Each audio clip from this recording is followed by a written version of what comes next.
Hey everyone, Egman here with another video. Today we're going to talk about a card that is pretty old and has a lot of confusing rulings around it. It's the Forced Ejection Masked Saiyan. It came out August of 2018 in the Ultimate box, so a really long time ago. And anyone who wasn't around when that card came out, I wouldn't think would know how this ruling works. And I think every time there's kind of like any energy destruction that comes up, this card keeps, I keep seeing people use this card and not really knowing what the ruling is around it. So I want to make this video talking not only about how the ruling is, and then also the history of it. So if you don't care about the history, we're going to go through the ruling real quick and make sure that people know what it is, and then you can find out kind of why the ruling is how it is. So let's jump on into it.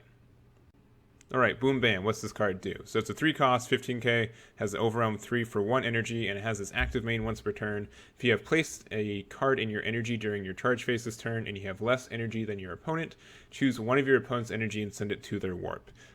Sounds pretty straightforward, honestly. If you have 3 energy and your opponent has 4 energy, you place an energy this turn, you would assume oh, okay, so I can play this card and pop one of their energy because they have more than me, right? And I think a lot of people who read this card for the first time would believe that, and I honestly, this is a really believable thing, and I don't fault for anyone who's read that and believes that, because that's pretty much everyone who's read this the first time before the ruling came out believed it worked, and that's how it did work for a couple weeks before they made this ruling for it.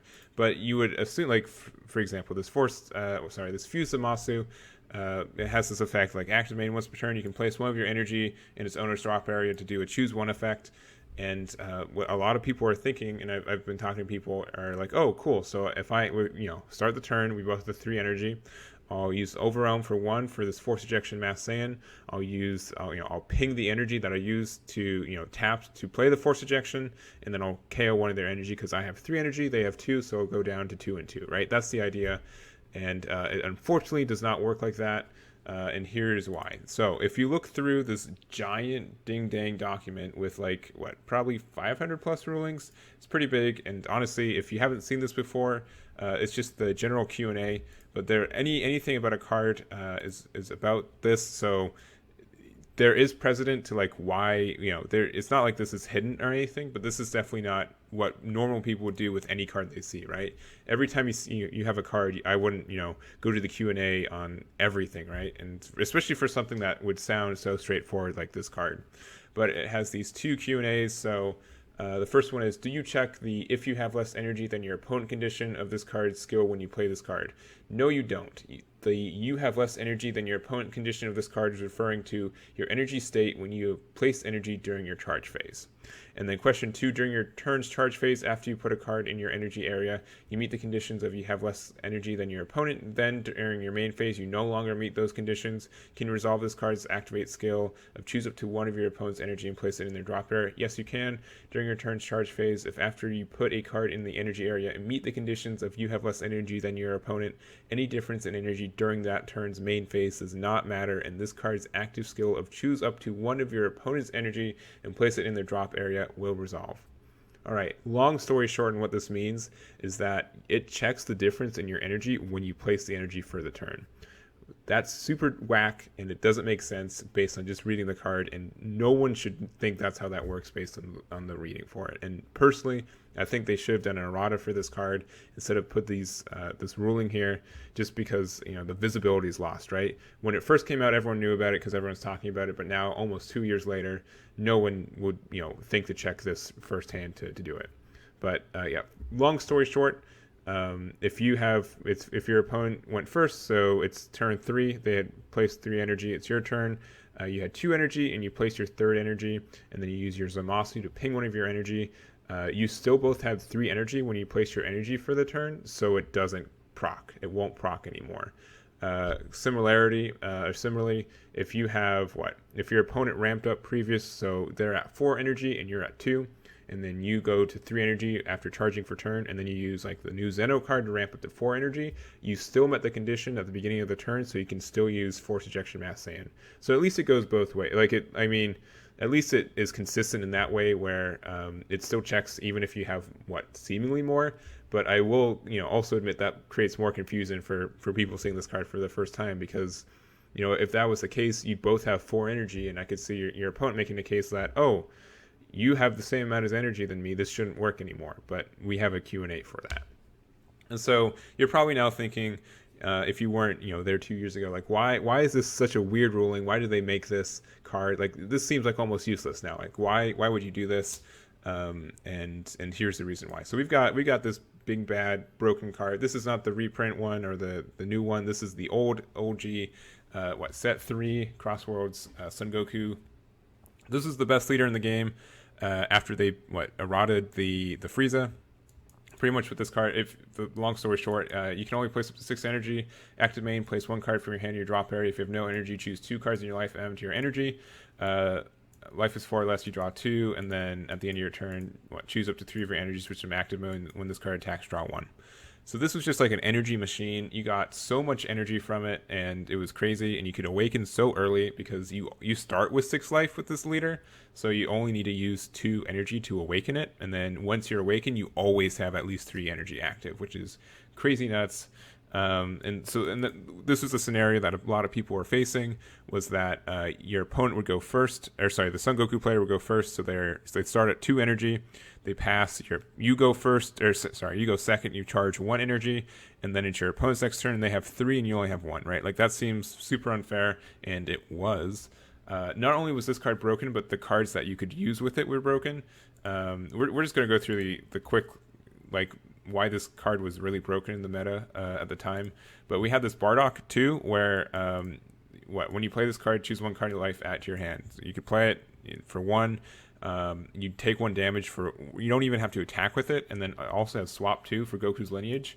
So you could swap into Scrambling Assault Goten, which was super broken. Like these 3 cards are broken, and then also this one. But you could swap into that, and then you could just play it again because it goes back to your hand. And so if the idea with this is that you have Son Goku, you use its effect, you hopefully hit 2 yellow, and honestly this deck usually runs all yellow except for 4 blue super combos.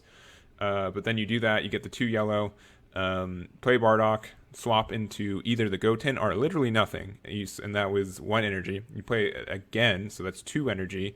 But now you've taken 2 life. You start at 6 because the 2 energy that you have come from your life. So now you're at 4. Now you can awaken. You get 2 cards for awakening, and then now your leader swings, nets you a draw, and then all your energy untaps at the end of the turn. Super nuts. A lot of draw and everything, and you got like a bunch of battle cards in the field. And Bardock was one of the best battle cards at the time. And then also Goten was stupid nuts. For literally 1 energy, you would get to play Bardock. You get 2 swings. You get 2 10k swings, and you get plus 2 cards because Bardock draws you a card, and then also Goten draws you a card. It was crazy. And then on top of that, you'd have Legendary Flute, which let you bounce back a card, and then if you bounce back your own card, you get to draw 1 as long as you have a blue leader. So you could play Bardock, you could swap in the Goten, you could swing with Goten, and then you can use Flute, put Goten back in your hand, then play Bardock again, and then you play you go into Goten again, and then you can just keep doing this, and it's just 1 energy, you get 2 attacks, and Flute replaces itself too because you get to draw 1. So all of this together was super duper broken, very, very powerful. And then also Unyielding Spirit Trunks was fantastic because then this complete the chain, right? Because then you can untap 1 energy when you combo with this card, and then you get this up to a 15k, which is great for swing onto leaders, and your opponent still has 1 energy. So, and you're just twiddling all your cards in energy and just feeling bad. So that was the entire thing of what this deck was super good. And if you were thinking about Bandai at the time, they weren't. There was only 1 eroded card at the time that was based on balancing the game. It was the Mecha Frieza, and it was because that was 90% of the deck that was the leader being played at the most recent nationals they had. So they eroded the card outright that you can't use its skill, the take 1 life on your turn on the unawakened side. So this de facto became the second best leader, or best leader because it was the second best. And that should just tell you how broken Frieza was if all this was still super duper good and not the top deck. This didn't come around until August though, because this was Series 4 and this was a promo for Series 4. Anyway, so this was really good, and Bandai wasn't thinking about banning cards. That wasn't their mindset. There wasn't a ban list yet. And so what they did instead was they like to bring out these silver bullets. So like one of the best cards also in the game that's also been banned is Shugesh. You could use this card with Mecha Frieza because you just need a yellow leader. And when you come with this card, if your leader card is yellow and your life is at 4 or less, you get to choose one Saiyan in your hand with any cost of 3 or less and play it. And there are so many good Saiyans with 3 or less. Let's just like look and see if I can just point some out that existed back then.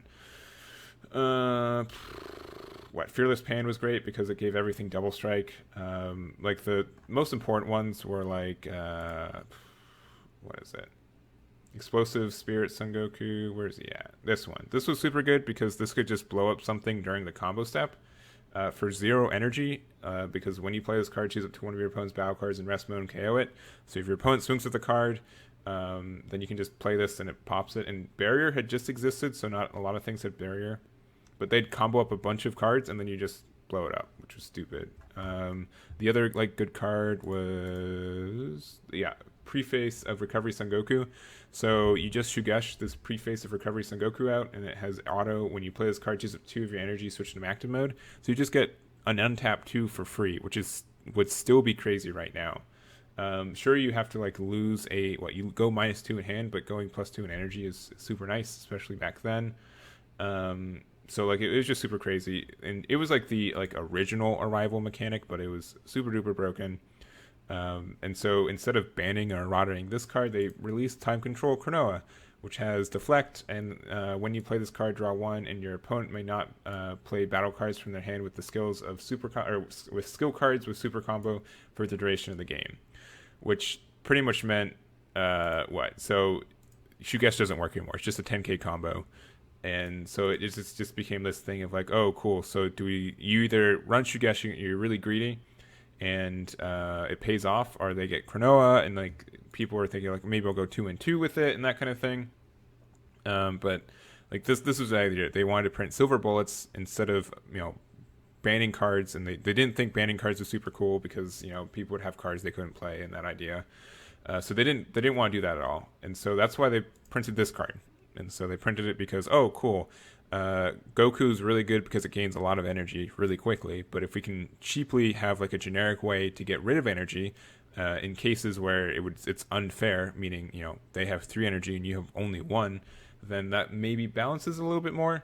And so they decided to put on this Forced Ejection Masked Saiyan. It honestly wasn't a super duper good card at doing that, which is super funny. Even though it's supposed to be generic, and it's like because it's Overwhelm for 3, and it honestly wasn't like pretty generic back then. Sparking wasn't a keyword at all. There weren't any graveyard or drop area effects. So everyone was running a little bit of Overwhelm because like it was just a free resource. Everyone had a drop area they weren't doing anything else with. So why not put some Overwhelm cards you can play for free? So that was kind of like the idea for that. A lot of people were running it, so it wouldn't be hard to put this card in your deck. But it became kind of clunky. But the thing that people did do instead were use this Vegeta, Explosive Power Vegeta, which came out in the same Ultimate box that Forced Ejection did. This is honestly one of my favorite cards of all time. It's one of my favorite leaders. Auto, so it's Warrior of Universe 7. Friends, we'll just go to the important auto. So on the Awakened side, auto, when this card attacks, draw 1. You may choose up to 1 of your energy and add it to your hand. If you choose to add a card from your energy to your hand, choose up to 1 card in your hand and add it to your energy. All right, so what this means is that, so here's like the little combo you can do. So you have 3 energy, your opponent has 3 energy. Swing with Vegeta. You take 1 card from your energy to your hand, and then since it says choose up to 1 card in your hand, add it to your energy, you just don't put another card down. So now you have 3. Your opponent has 3 energy, you have 2, and then you could just have 4. Like you can even you probably overwhelm this first to tap an energy, then you put that tapped energy to your hand, and now you don't lose any cards, and then your opponent loses an energy, which is already very important. But then they just kind of neg 1 card when you do so.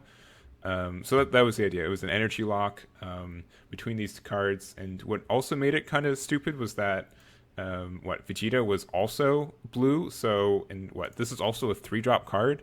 So Legendary Flute worked with this as well. So you either Overwhelm for 1, and then you can just flute back Forced Ejection Masked Saiyan back into your hand, so you can do it again next turn, are you can just like hard cast this for 3, and then you can just, since it's an active main and not, active main once per turn instead of an auto when you play this card with Overwhelm, which was a really interesting choice because most Overwhelm effects like this would be, we'll just, what is it? We'll do it live. Look at this, what, Overwhelm. Do I not? Is that not how you spell it? Is it 2 words? Wow, learning. All right, yeah. So most of these cards have like these auto effects that say auto when you play this card with Overwhelm. Then you have the rest of the effect. Like Fu has that. Shroud and Mystery. Trunks Power Overseeing Time. Like a bunch of these cards have this effect. But no, his is an active main for whatever reason, which I can't really think of more like most Overwhelm cards are like auto when you play this card. So it was a really interesting design decision to do it like that. So you could just plop this card down. It doesn't have any protection, of course, but your opponent would have to like sink a lot of resources still because there wasn't as much battle card popping back then. And so you just play it for 3, and then you just have it sit out there, and you can just keep doing it once per turn. You use its active main. But if you are worried about it getting popped, you could just use Flute and then get it back and then do it again, and you still plus because Flute lets you draw 1 into stupid duper card. So that's the idea with that. It was this was around for like 2 weeks, and then they decided that they didn't like this anymore. So they made this ruling, which I understand why they made this ruling, because it just was something they didn't understand. Could have been a thing. And this is kind of like before Bandai like put a lot of effort into balancing like cards and like I'd say past sets, even though this is the same set, but they had some more thoughts on that. And honestly, this Vegeta was like the first time you could like ping your own energy for this. There weren't a lot of cards that did that back then, so it makes sense like kind of why it was like just inconvenient timing for both these cards to come out at the same time. But so that's the long story there. They decided to nix this effect. So once again, it was only active for like 2 weeks. And then I was going to play this deck in Dallas back in 2018, and then I found this out at like they announced this like a week before the regional at Dallas, so I had to like scramble, and I think I played Jackie Chun instead. But that's the long story on this card. It really should just be, in my opinion, it shouldn't be a FAQ. It should be instead an errata card. That way that people can find these a little bit easier. I'd say like this is like a better resource for that kind of thing. Like everyone, I have no doubt that everyone looks through all the cards that are errated, but you have to be insane to look through all the Q&As. At least like when you start a game and look through all of them. I've probably looked through most of them by now, but that's just from like going through them. But and just to like really just end this video. Here's like all the ban cards. So we've got like Objection, but yeah, Unyielding Spirit Trunks we were talking about what Shugesh is banned, we've talking about Bardock, we talked about Super Saiyan 3, and we talked about Goten. So yeah, the more of the story was that after they just decided that this card's banned. This card made the ban list September 28th, and then also I think Flute wasn't banned at the same time, but it was reduced to 1 in a deck. I don't remember if Cold Bloodlust. No, it was 2019. I think that was maybe Goten was banned at the same time. No, I don't think it was. February 1st. Yeah. I think that was the only card that was really banned. Yeah, because they didn't ban Shugesh for a really long time. And yeah, and then maybe they put in Unyielding Spirit Trunks to 1, and I think they also put Flute to 1. I think that's how they did it. Flute to 1, this banned. And this to 1. So like these cards were still running wild. Bardock was still super duper running wild, and Goten, because like it was still a thing. This got banned in February of 2019, and then they finally banned this in June after Super Shenron.